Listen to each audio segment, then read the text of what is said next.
عورت کبھی محبت سوچ سمجھ کر نہیں کرتی، مرد ہمیشہ سوچ سمجھ کر محبت کے میدان میں قدم رکھتا ہے۔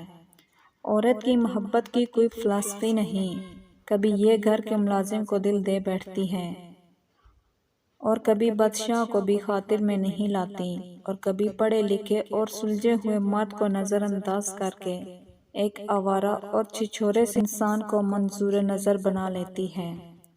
عورت اگر بسنا چاہے تو جھونپڑی میں بھی خوش رہتی ہے اور نہ بسنا چاہے تو محلوں کو لات مار دیتی ہے۔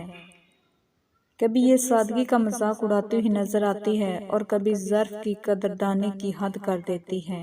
جس مرد نے عورت کو اپنا لباس سمجھا وہ عورت کو کبھی آزمائش میں نہیں ڈال سکتا۔ عورت سے تعلیم چھین لی جائے تو جہالت نسلوں میں سفر کرتی ہے، اور اگر تعلیم کے نام پر عورت سے پردہ چھین لیا جائے تو بے حیائی نسلوں میں سفر کرتی ہے۔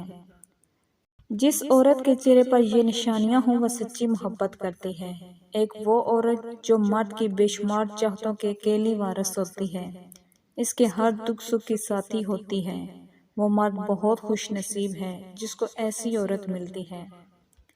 2 وہ عورت جو مرد کے غصہ کرنے اور ڈانٹنے کے باوجود بھی اس کا ساتھ نہیں چھوڑتی، کیونکہ مرد اگر روکتا ہے ٹوکتا ہے اس کا مطلب یہ نہیں کہ وہ شک کرتا ہے یا اس پر اعتبار نہیں کرتا، بلکہ وہ اسے اپنی عزت سمجھتا ہے اور اس کا خیال خود سے بھی زیادہ رکھتا ہے۔